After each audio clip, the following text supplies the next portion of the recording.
E o plenário do Supremo deve analisar hoje um recurso que envolve a discussão sobre a melhoria do tipo de acomodação de paciente internado pelo Sistema Único de Saúde, o SUS, para que ele pague essa diferença. E a consultora jurídica da TV Justiça, Gisele Reis, está aqui no estúdio e vai conversar com a gente a respeito desse assunto e da sessão de logo mais no Supremo Tribunal Federal. Boa tarde, Gisele. Boa tarde, Érica. Boa tarde a todos. No que consiste, Gisele, a chamada diferença de classe? É a possibilidade, daquele que está internado no Sistema Único de Saúde de poder pagar uma diferença e aí complementar o valor e a partir daí ter uma melhoria na sua acomodação. Então, por meio desse pagamento extra, mesmo tendo ingressado no sistema via Sistema Único de Saúde, ele poderia escolher, por exemplo, um profissional de sua preferência, inclusive dentre aqueles que não estivessem cadastrados no sistema, vinculados ao Sistema Único de Saúde, e também com possibilidade de melhoria na própria acomodação. Bom, esse caso acabou tendo origem numa ação civil pública que foi ajuizada pelo Conselho Regional de Medicina do Rio Grande do Sul, e no julgamento em primeira instância esse pedido foi indeferido, houve então um recurso de apelação para o Tribunal Regional Federal daquela região e lá também houve o indeferimento desse pedido por entender que o Sistema Único de Saúde, ele prevê um acesso universal e gratuito e não permitiria então esse sistema de diferença de classe, também chamado de coparticipação. A Procuradoria-Geral da República já se manifestou? Já se manifestou. Nesse caso, nós tivemos, inclusive, a convocação de audiência pública. Este recurso extraordinário, ele é da relatoria do ministro Dias Toffoli. Então, houve um momento em que autoridades do tema, ligados ao tema, a temática, foram ouvidas aqui no Supremo Tribunal Federal. Logo depois dessa audiência pública, o processo foi encaminhado para a Procuradoria-Geral da República para emitir parecer.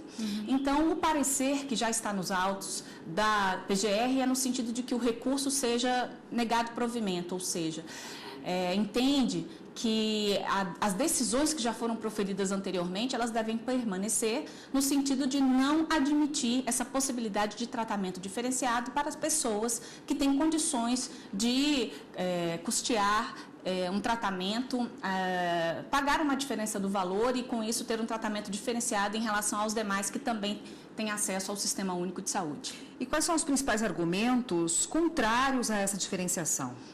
O principal é no que diz respeito à ofensa à Constituição Federal.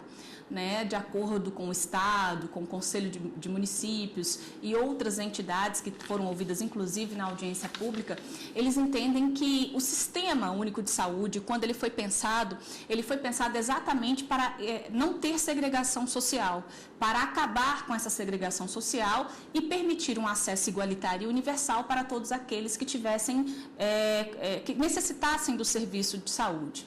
Então, a Constituição Federal estabelece o Sistema Único de Saúde dentro dessa perspectiva e, inclusive, entendem que esse pagamento poderia gerar, inclusive, uma diferenciação na hora de selecionar as pessoas que iriam ingressar no sistema. Afetaria, por exemplo, a questão da triagem, no Sistema Único de Saúde e também do acesso.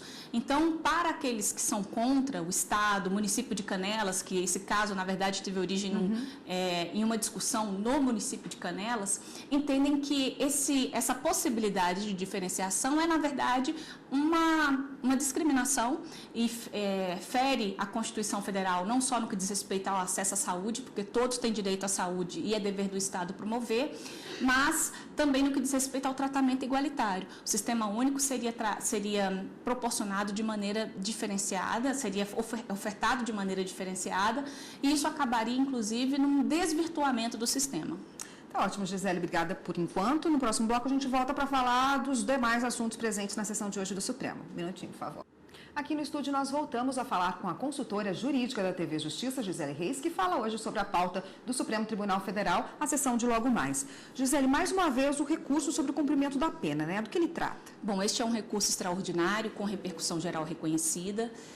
O relator é o ministro Gilmar Mendes. Ele trata da possibilidade, quando se está diante de ausência de vagas no regime definido para cumprimento da pena numa condenação, então da possibilidade daquele condenado que foi estabelecida o cumprimento da pena em regime semiaberto, diante da inexistência de vagas nesse regime semiaberto, dele poder cumprir pena no regime mais brando, que seria o aberto, ou até com a possibilidade de prisão domiciliar. Neste caso, o Ministério Público do Rio Grande do Sul entrou com um recurso extraordinário aqui no Supremo Tribunal Federal contra uma decisão do Tribunal de Justiça local que entendeu, que é direito do detento, do condenado, cumprir a pena em estabelecimento mais brando. Então, foi com base nessa decisão que o caso está aqui no Supremo, inclusive esse é o primeiro item da pauta. O que dispõe a Lei de Execução Penal sobre isso? A Lei de Execução Penal, ela traz regras no que diz respeito a esse cumprimento de pena.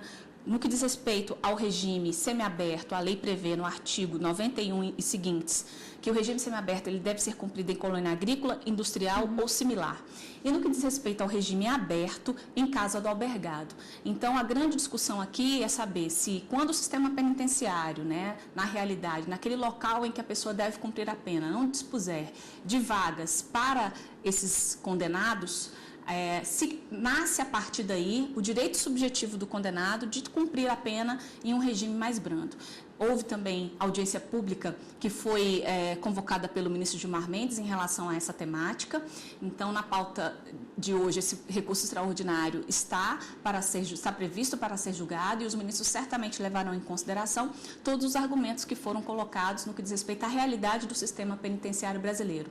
Sobre esse tema, inclusive, existe uma proposta de súmula vinculante, que é a 57, e atualmente está com pedido de vista do ministro Luiz Roberto Barroso, que pediu vista exatamente para aguardar a decisão do plenário em relação a este recurso extraordinário. Algum outro destaque previsto para a sessão de hoje? Tem um destaque, sim. Tem uma medida cautelar que foi indeferida numa ação direta de inconstitucionalidade de relatoria do ministro Edson Fachin, e ela está na pauta de hoje para referendar esse indeferimento da liminar ou não. Do que trata? Uma lei do Mato Grosso do Sul obrigou que os estabelecimentos, que as empresas relacionadas à telecomunicação, elas criassem soluções tecnológicas que impedissem sinais e que fizessem o bloqueio de sinais de telecomunicação e também de radiocomunicação nos estabelecimentos penais e nos centros de reeducação social.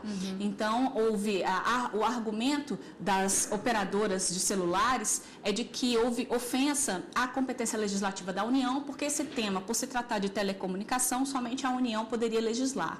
O ministro Edson Fachin deferiu a liminar, nesse primeiro momento, da análise inicial, por entender que o tema aqui tratado não é telecomunicação, e sim segurança pública, sistema penitenciário, e esses temas mencionados pelo ministro são de competência dos estados. Então, no primeiro momento, o ministro não concedeu a liminar, o tema está hoje também na pauta do Supremo, e os ministros do Supremo vão ter que ou confirmar essa decisão do ministro Edson Fachin ou reformá-la, a depender dos debates que serão travados no plenário da Suprema Corte. Tá ótimo, Gisele, obrigada pela participação por hoje. Amanhã a gente volta. Até amanhã.